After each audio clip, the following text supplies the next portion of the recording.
horse stable and receptory building, and it was built in 1895, okay? Horses and carriages went through here, this grand entrance, and that would go into the courtyard. Let's go into the courtyard. That's why I said it looked like Santa Claus house, right? Yeah, oh my gosh. Well, it was a horse stable. Its main function, so horses would come in. We got two main entrances there. And then this was the barn area. If you look over here, you see the double door. That's where they would throw out the hay. ¿Verdad? Por aquí is the horse stable. And then, does anybody know what this is? Right? To tie up the horses. So this is original to the building from 1895. I'm going to show you. So if you can imagine, all of this was hollowed, and this was all hollow entrance. Okay, all of this. So they would bring in the carriages and park them in there.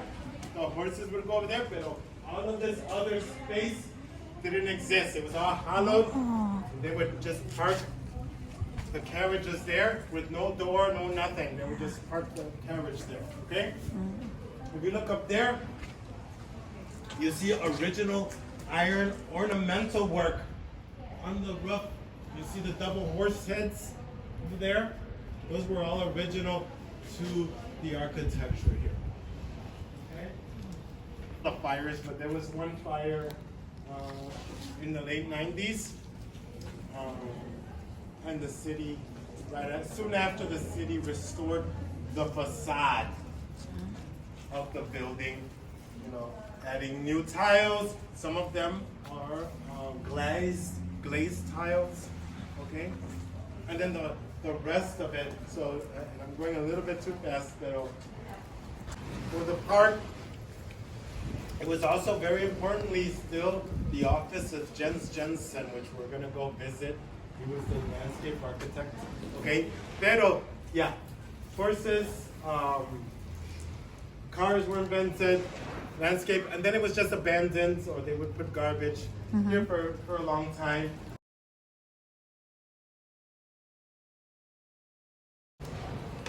Wow.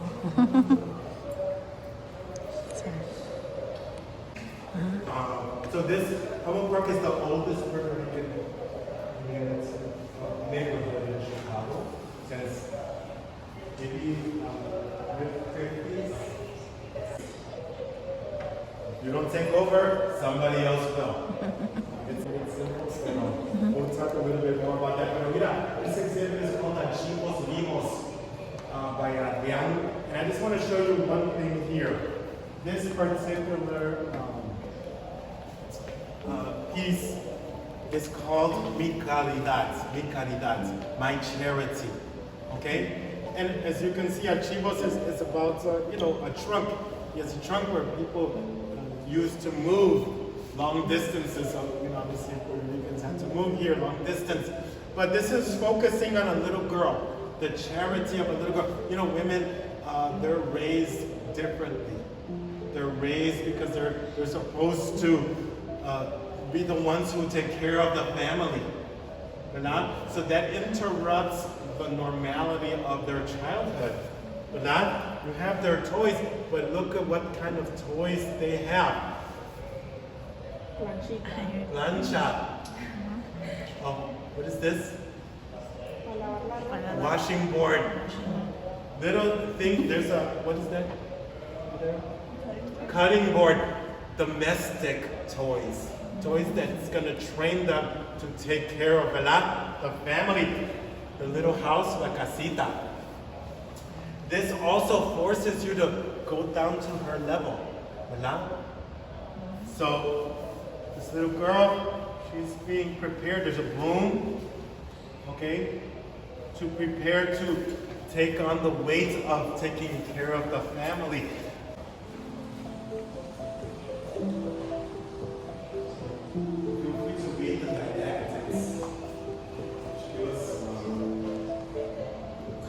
So this is the family of the artist, Adrián. Two sides of the family, beginning with his great-grandfather here. who came in the boat. Most, if my family came in a plane, pero his family, except for my father.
Oh, this little airplane. I didn't see that. Oh. Lots of old memories that people take with them at their homeland. That newspaper, Quito, right? It's made as a newspaper, a little boat, history book, una cámara. So they would go to a studio, and the studio would have these little things that they can lean on with a message to their family. So aquí te adoro or te amo. A lot of Puerto Ricans realize one of the worst things about a hurricane period is the months after, because that's when people really start dying because there's no food, there's no water, there's no plumbing. This is memories of real people, fragments of memory. People's houses, this was all washed all the way down to the bottom, and so the artist Adrian, he started to collect these, and he'd go inside and it'll come up. This is about a lady that he met at the end. She went out disappearing. But you can hear her voice. This is a new artist exhibit right here. It's called Abuela's house. And she's a wonderful artist.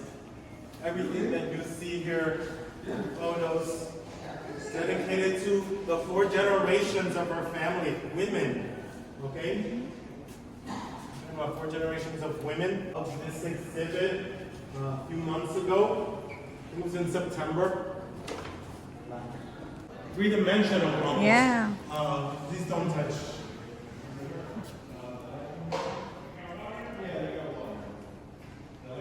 That's so cool. 3-dimensional. Wow. 3-dimensional art. Let's see. El guiro. So el guiro is an instrument, a taíno instrument.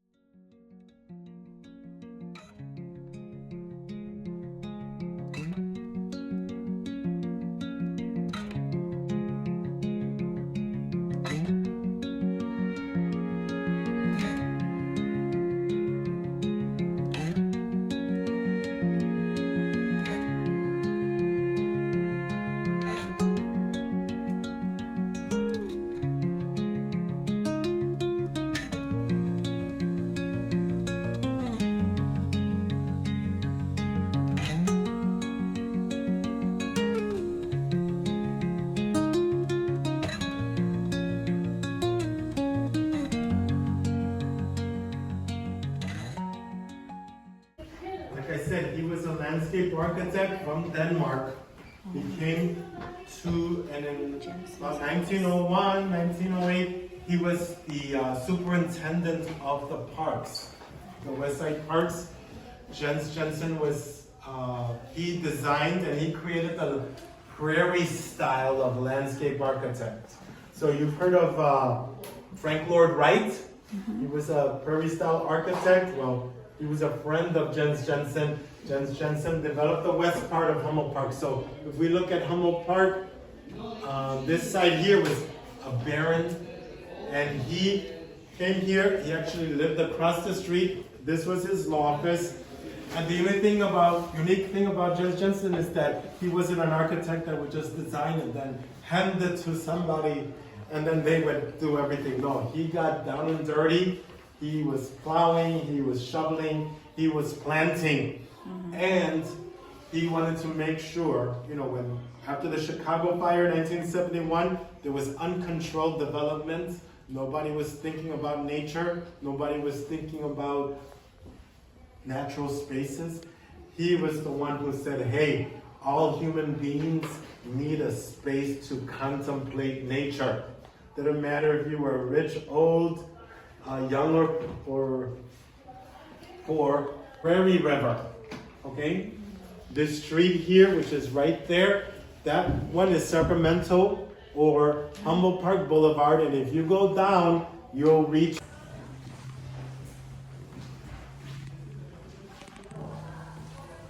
And this is his office, Jens Jensen.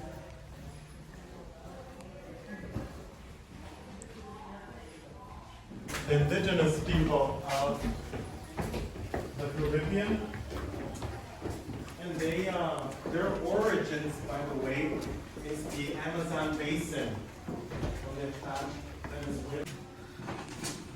And then something happens when we look over here.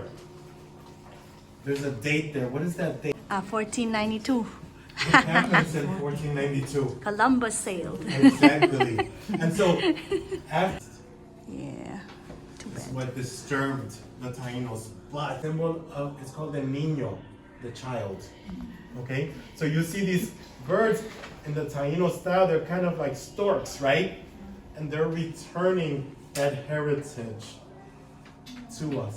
So it didn't completely disappear because it's still in our heritage, in our blood, right? And we're not forgetting it.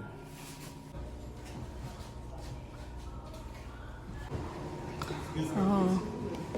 There's a lot to look at here. It's not just about Clemente. A lot of it was brought by the Roberto Clemente Museum in Pittsburgh, Pennsylvania, where he was obviously the baseball champion and a Pittsburgh Pirate for many years. Roberto Clemente, you know, he was a pioneer, pioneering black professional baseball, especially black. But he made sure that he had time to contribute back to many communities. As you know, he lost his life when he wanted to personally get a plane with relief supplies to help victims of an earthquake in Managua, Nicaragua. And his plane was so heavy that when it lifted off from San Juan Airport, it crashed and he died. And he did that on December 31st, 1972. Oh. December 31st is New Year's Eve, right? Yeah. He left his family to say, I'm going to personally take this because the dictatorship in Nicaragua was taking all the relief supplies. So he wanted to make sure that it was getting to the people it needed to go to. Unfortunately, that was the cause of his death. But the Puerto Rican people filled up another plane and sent it on his behalf to the victims of Nicaragua. So his legacy, and he was also, you know, when he died, he had made 3,000 hits. So that season, he just finished winning his second World Series, and he got 3,000 hits. Wow. So he died, you know, at the height of his Career. athletic, you know, career. But there's much more in this exhibit. Not only do we have artifacts from him, but there's also nice stories about women leagues, about some of the young people that he helped. Just a lot. And I want everybody to just go through.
Thanks for watching, and we'll see you in the next one.